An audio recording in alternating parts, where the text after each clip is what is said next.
Why always sales has to be founder led in early stage startups? Early stage startupல நீங்க tech ஃபவுண்டராகவே இருந்தாலும் sales நீங்கள் தான் பண்ணணுமா? Sales team higher பண்ணால் போதாதா? ஸ்டார்ட்அப்ஸ் அண்ட் டெக் பிஸ்னஸ் பண்ணுற நிறைய ஃபவுண்டர்ஸ்க்கு இந்த டவுட் இருக்குது. இதில் உங்களுக்கு ஒரு கிளாரிட்டி வேணும்னா எண்ட் வரைக்கும் பாருங்கள். It might be helpful. Early ஸ்டேஜில் சேல்ஸ் டீமுக்கு உங்கள் ப்ராடக்டோட டெப்த் புரியாது, கஸ்டமரோட பெயின் ஃபுல்லாக தெரியாது. அவங்களோட மைண்ட் ஃபுல்லாக டார்கெட்டை க்ளோஸ் பண்ணால் போதும்னு தான் இருக்கும். Which is a clear red flag in your business.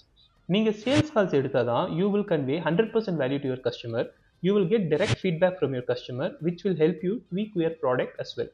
Because sales not just sell பண்றதில்ல, it's about market understanding, objection learning, pricing clarity and product direction. இதெல்லாம் ஃபவுண்டருக்கு மட்டும்தான் ஏர்லி ஸ்டேஜில் தெரியும். So first 10 to 20 customers founder தான் close பண்ணணும். அதுக்கப்புறம் தான் sales team. இந்த வீடியோ உங்கள் ஸ்டார்ட் அப் ஃப்ரெண்ட்ஸ்க்கு ஷேர் பண்ணுங்கள். மறக்காமல் ஃபாலோ பண்ணிக்கோங்க for real start up lessons.